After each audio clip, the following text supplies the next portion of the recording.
Hello my dear student. आज हम लोग क्लास 11 के अंदर एक नया सब्जेक्ट जिसका नाम है स्टैटिस्टिक फॉर इकोनॉमिक्स उसको पढ़ने जा रहे हैं। उसका एक नया चैप्टर जिसका नाम है इंडेक्स नंबर, जो कि बहुत ही इंपॉर्टेंट चैप्टर है।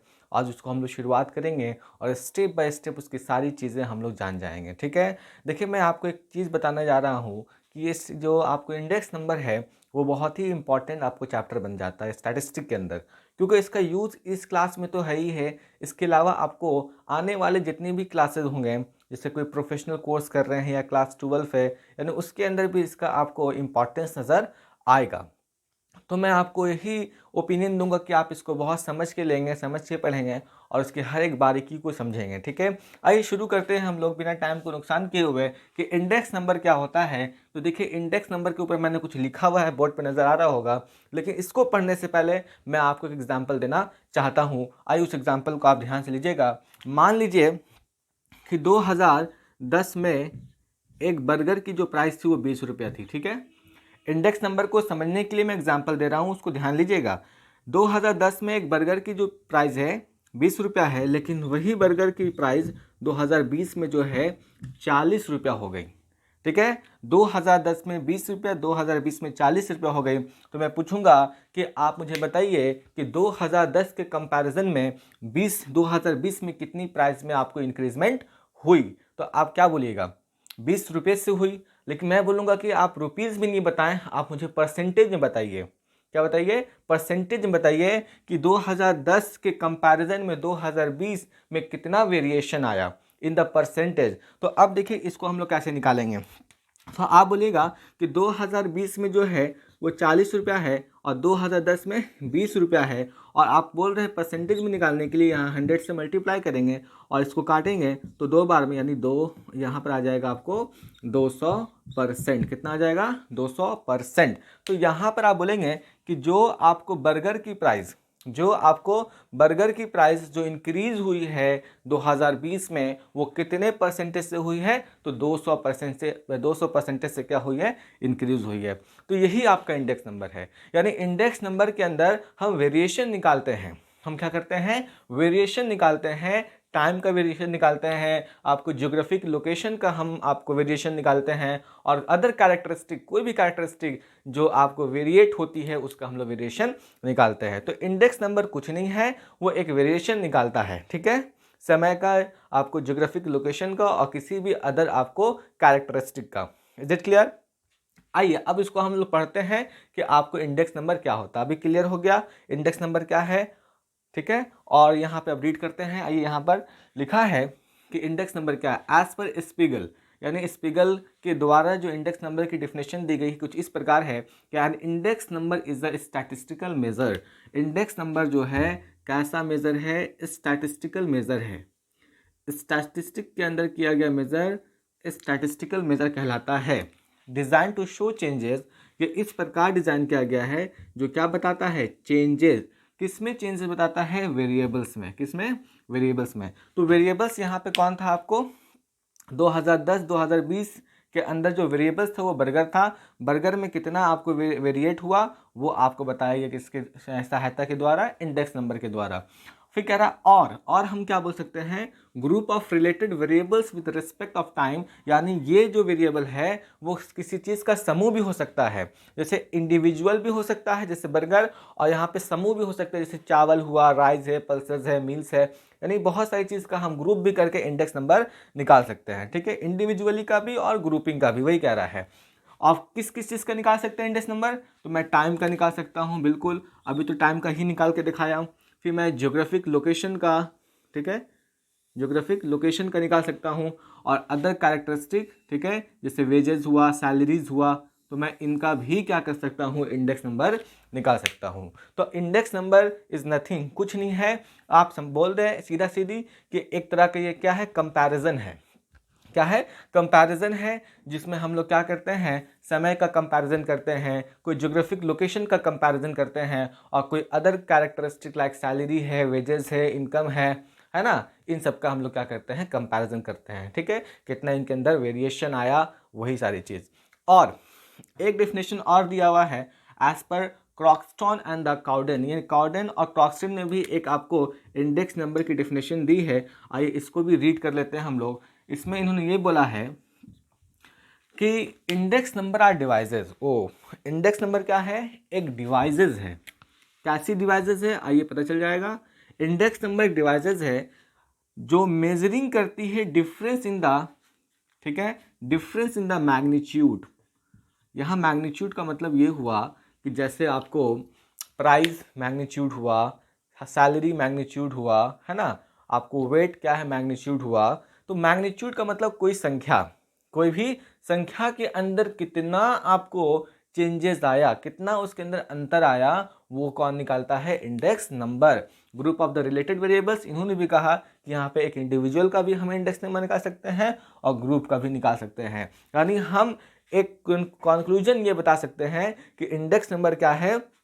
एक तरह का कंपैरिजन है जो किसी भी चीज़ को कंपेयर करके बताता है कि इसमें कितना वेरिएशन आया। इंडेक्स नंबर कुछ नहीं है, एक तरह का कंपैरिजन है। Is it clear? आइए अंडरस्टैंडिंग, अभी इसको और अच्छे से समझने के लिए मैं एक एग्जांपल रखा हूँ आपके लिए। आइए उसको समझते हैं। ये मिटा देता हूँ, इसका काम हो चुका है। ये क्वेश्चंस, इसको मैं एक क्वेश्चंस के फॉर्म में दिखाता हूँ। लिखा है कि इन 2010 द प्राइस ऑफ बर्गर, 2010 में बर्गर की प्राइस कितनी थी? 20 रुपया। बट इन 2020 ₹40, लेकिन 2020 में कितना हो गया? 40। 10 में 20, 20 में 40। कंपेयर द प्राइस, किसको कंपेयर करना है? प्राइस को, okay. 2020 with the price of 2010, compare करना है 2020 को किसके संग? 2010 के संग। Here 2010 will be the base, और बोल रहा है कि 2010 को आप बेस मानिएगा और 2020 को करंट टाइम पीरियड मानिएगा। यानी एक चीज़ समझ लीजिए इसको बनाने से पहले कि जब भी आप कंपैरिजन करेंगे तो आपके पास दो पीरियड होगी। एक पीरियड जो होगा वो बेस होगा और दूसरा जो होगा करंट होगा। क्वेश्चंस में अगर बेस और करंट को आइडेंटिफाई करवा रहा है तो आप उसको वही प्रिज्यूम कीजिएगा। अगर क्वेश्चन में बेस पीरियड का कोई वैल्यू नहीं दिया है तो आप हमेशा उसे 100 मान के प्रिज्यूम करेंगे। ठीक है, ये चीज़ याद रखिएगा। और यहाँ पे ये भी बोला है कि जो पहले वाला डेट है उसको आप बेस मानिएगा, जो बाद वाला डेट है उसे करंट मानिएगा। अगर मान लीजिए क्वेश्चन ने ये बोलता ही नहीं तो आप किसको बेस किसको करंट मानते हैं? तो आप हमेशा जो प्रीवियस ईयर वाला है उसको बेस मानते हैं और जो अभी जो आपको आफ्टर ईयर से उसे आप करंट टाइम पीरियड मानते हैं। तो ये चीज़ आपको माइंड में बैठा लेना अभी से कि हमेशा आपको बेस पीरियड की वैल्यू नहीं दी है तो उसे 100 मानेंगे। क्या मानेंगे? 100 मानेंगे।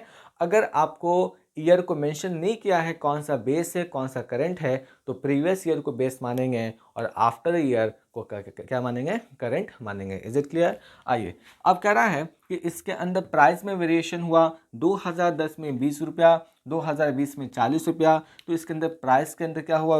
वेरिएशन हुआ। आइए हम लोग प्राइस इंडेक्स नंबर निकालते हैं क्योंकि यहाँ प्राइस में चेंज हुआ तो प्राइस को निकालने के लिए हम प्राइस इंडेक्स नंबर निकालेंगे। आइए इसको क्वेश्चन को कैसे सॉल्व करेंगे ध्यान दीजिएगा। यहाँ पर आपको लिखना पड़ेगा बेस टाइम पीरियड। ठीक है, बेस टाइम पीरियड। तो देखिए मैं आपको इस चीज़ समझा रहा हूँ कि बेस टाइम पीरियड को हमेशा पी के पैर के नीचे जीरो देख के इंडिकेट करेंगे। पी के पैर के नीचे zero that means base period. ठीक है, और फिर अगर मैं करेंट टाइम पीरियड को अगर इंडिकेट करूं, करेंट टाइम पीरियड को इंडिकेट करूं तो P के पैर के नीचे 1, P के पैर के नीचे 1 नज़र आया तो आप करेंट टाइम पीरियड मानिएगा। अगर 0 नज़र आया तो बेस टाइम पीरियड मानिएगा। तो यहाँ पे मेंशन किया हुआ है कि बेस टाइम पीरियड को 20 रुपये मानेंगे। ठीक है, क्या मानेंगे? 20 रुपया। और आपको करेंट टाइम पीरियड को क्या मानेंगे? 40 रुपये। कितना? 40 रुपया। तो यहाँ पे प्राइस में वेरिएशन हुआ है तो मैं निकालूंगा प्राइस इंडेक्स नंबर। ठीक है, तो यहाँ पे एक फॉर्मूला आप याद कर लीजिए कि प्राइस इंडेक्स नंबर का फॉर्मूला होता है current time period upon base time period into 100, क्योंकि हमें यहाँ परसेंटेज में निकालना होता है कि आखिर कितने परसेंटेज से ये वेरिएट किया। तो हमेशा करंट को ऊपर, बेस को नीचे और 100 से मल्टीप्लाई करेंगे। ठीक है, P1 जो है कितना है? ₹40। P0 कितना है? ₹20। ठीक है, अगर नज़र नहीं आ रहा तो मैं यहाँ पे लिख देता हूँ। ठीक है, यहाँ पर इस तरीके से ये फॉर्मूला आपको याद कर लेना है, ठीक है। प्राइस इंडेक्स नंबर का फॉर्मूला P1/P0 इंटू 100। P1 की वैल्यू ₹40, P0 की वैल्यू ₹20 इंटू 100, रुपीज़ कैंसिल, ठीक है। 21 ज़ा 22 ज़ा, तो यहाँ पे जो आपको चेंजेस आया है प्राइस में वो कितने से बढ़ा है, 200% से आपको प्राइस बढ़ गया है बर्गर का। किस कंपैरिजन में, 2010 के कंपैरिजन में, ठीक है। 2020 का जो प्राइस बढ़ा है वो कितने से, 200% से। तो आप इसके एक स्क्रीनशॉट ले लें और फिर हम लोग आगे मिलते हैं नेक्स्ट।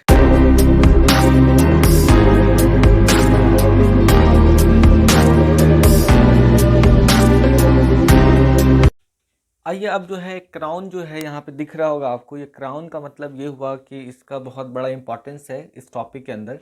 क्या इंपॉर्टेंस, आइए इसको पढ़ते हैं। The price in the current time period, जो करेंट टाइम पीरियड की जो प्राइस होगी ना, जो करेंट टाइम पीरियड की प्राइस होगी, इज ऑल्सो नोन एज, या इज नोन एज, इसे हम जानते हैं प्राइस रिलेटिव। किसे जानते हैं, प्राइस रिलेटिव, और इसको डिनोट किया जाता है इस प्रकार।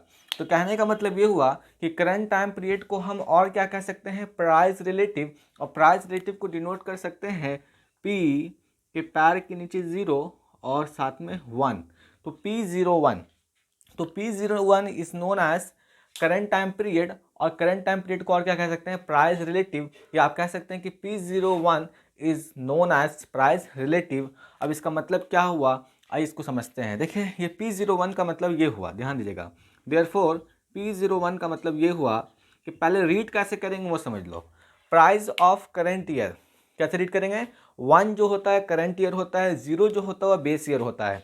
तो रीड कैसे करेंगे, price of current year with respect to base year, price of current year with respect to base year is called price relative. क्या है, प्राइस रिलेटिव। लेकिन कैसे, P1 हमेशा करंट ईयर ऊपर, बेस ईयर नीचे, और इंटू 100, क्योंकि हमें परसेंटेज में निकालना होता है। तो यहाँ तक क्लियर हो गया। रीड करेंगे price of current year with respect to base year बराबर करंट ईयर की प्राइस डिवाइडेड बेस ईयर की प्राइस इंटू 100, ठीक है। और कहीं कहीं पर आपको इस प्रकार का भी नजर आएगा, Pn/P0, Pn/P0। तो Pn का मतलब हो गया यहाँ पर इस तरीके से नजर आएगा, यहाँ ध्यान दीजिएगा, P0n, तो यहाँ n का मतलब 1, n का मतलब 1 जो कि करंट ईयर की प्राइस होगी। तो इसको भी कैसे लिखेंगे, Pn/P0 इंटू 100, ठीक है। करंट ईयर की प्राइस को डिवाइड करेंगे बेस ईयर की प्राइस और मल्टीप्लाई करेंगे 100। कैसे रीड करेंगे, price of current year with respect to base year. और फाइनली जो आपको फॉर्मूला लिखना पड़ेगा, प्राइस रिलेटिव का फॉर्मूला कोई पूछ दे आपसे, प्राइस रिलेटिव का फॉर्मूला पूछे तो आप इस प्रकार जवाब दीजिएगा, P1/P0 इंटू 100, ठीक है। तो ये जो है प्राइस रिलेटिव, तीनों में आपको सेम है, बस आपको अलग अलग चीज़ें अलग अलग जगह दिखने को मिल जाएगी। तो मैंने सारी चीज़ आपको बता दी, लेकिन सबसे इंपॉर्टेंट फार्मूला मतलब अधिक जगह यही नज़र आएगा, ठीक है। प्राइस रिलेटिव का फॉर्मूला P1/P0 इंटू 100। आइए एग्जाम्पल हम लेते हैं, 3 एग्जाम्पल लेंगे, और 3 एग्जाम्पल लेने के बाद इस पार्ट को हम लोग ख़त्म कर देंगे। फिर नेक्स्ट पार्ट में कुछ थ्योरी होगी, उसको पढ़ेंगे। एग्जाम्पल नंबर 1 कह रहा है कि the price of a commodity in the year 1975। Commodity का मतलब कोई भी चीज़ें, कमोडिटी का मतलब कोई भी चीज़ें, किसी चीज़ की जो प्राइस है 1975 में, वो 1975 1980 में वो कितना कितना है, 25 और 30। किसी चीज़ की प्राइस 1975 1980 में कितना कितना है, 25 और 30 रेस्पेक्टिवली, मतलब क्रम अनुसार, यानी 1975 25 को लेगा और 1980 30 को लेगा। Taking 1980 as a base year, बोल रहा है कि 1980 को आपको बेस ईयर मान लेना है। देखिए जिसको बोलेगा उसको तो मानना पड़ेगा। क्वेश्चन साइलेंट है तो प्रीवियस ईयर को मानेंगे, अमाउंट नहीं दिया है 100 मानेंगे, है ना। तो ये सब साइलेंट कंडीशन जब रहेगा तो वहाँ पे लगाएंगे। तो आइए हम लोग निकालेंगे प्राइस रिलेटिव। क्या निकालना है, प्राइस रिलेटिव। आइए इसका सॉल्यूशन यहाँ पर हम लोग करते हैं। सॉल्यूशन में लिखेंगे प्राइस रिलेटिव। तो प्राइस रिलेटिव का फॉर्मूला आपको ऑलरेडी पता है, अभी यहाँ पे टिक भी किया है, P1/P0 इंटू 100 करेंट ईयर की प्राइस। तो यहाँ पे बताओ कि taking 90 as the base year, 90 80 को बेस ईयर मान लो, 30 को क्या मान लो, बेस ईयर, ठीक है। 25 जो है 1975 उसको हम करंट ईयर मानेंगे, क्योंकि जो बोलेगा उसको मानना पड़ेगा। 1975 मेरा करंट ईयर, 25 जो 30 जो है 1980 क्या है मेरा बेस ईयर इंटू 100, है ना। आपका 0 से 0 क्या हो कैंसिल हो गया, तो यहाँ पे 250 बाई में 3%, है ना। काटिए, इसको डेसिमल में करेंगे तो यहाँ पे आएगा 3 8 24, ठीक है, 3.33%। तो आपको यहाँ पर कितना वेरिएशन आया, 83.33%।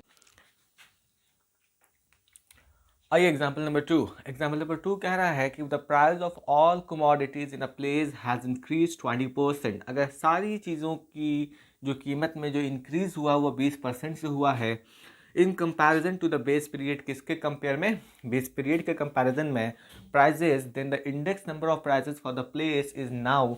अब मुझे ये बताना है कि अब इसका कितना प्राइस इंडेक्स बचा है। तो आप मुझे ये बताइए कि जो हमारा कमोडिटी की जितनी भी प्राइस है वो 20% इंक्रीज कर गई, किसके कंपेयर में, बेस पीरियड। क्या आपको बेस पीरियड पता है, नहीं। अगर बेस पीरियड नहीं पता है आप हमेशा से क्या मान के चलेंगे, ऑलवेज, ऑलवेज हमेशा मान के चलेंगे 100। तो आपको निकालना है प्राइस इंडेक्स, क्योंकि प्राइस में चेंज हुआ है। तो मैं डायरेक्ट निकाल रहा हूँ यहाँ पर प्राइस इंडेक्स नंबर। तो प्राइस इंडेक्स नंबर का फॉर्मूला मैंने अभी बताया आपको, P1 अपॉन P0 इंटू 100, ठीक है। तो P1 जो है आपको कह रहा है कि जितना बेस है ना उसका 20% इंक्रीज हो गया, आपने बेस को माना है 100, ठीक है, और उसमें 20 ऐड कर देंगे तो वो करंट ईयर की प्राइस बन जाएगी। P0 मतलब बेस ईयर, और बेस ईयर में 20% ऐड कर देंगे तो वो करंट ईयर की प्राइस बन जाएगी इंटू 100, ठीक है। काटिएगा तो यहाँ पे आएगा 120%, ठीक है। यहाँ पे एक लाइटिंग आ रही है, इसका मतलब है in a place has increase, in a place has increase, इसको लिख लीजिएगा आप लोग। Example number 3, in the year 2020, 2020 में the wholesale price index number is 286। कह रहा है कि 2020 में जो होलसेल प्राइस इंडेक्स है वो 286 दे दिया निकाल कर, with 2016 as a base year, किसको बेस ईयर मानते हुए, 2016 को। Then how much the price have increase in 2020। आप ये बताइए कि 2016 के कंपैरिजन में 2020 में कितनी प्राइस बढ़ी, है ना, कितनी प्राइस बढ़ी ये निकालना है, और उसका जो जितना बढ़ा है उसका प्राइस इंडेक्स भी निकाल लेंगे हम लोग, ठीक है। पहले लिखेंगे इंक्रीज, क्या निकलेंगे, increase in price, increase in price निकालें, ठीक है। तो 2020 में 286 था, 2016 का तो पता ही नहीं, कहीं पे वैल्यू नहीं दी, उसको क्या मानेंगे 100, ठीक है। घटाएंगे तो कितना आएगा 186।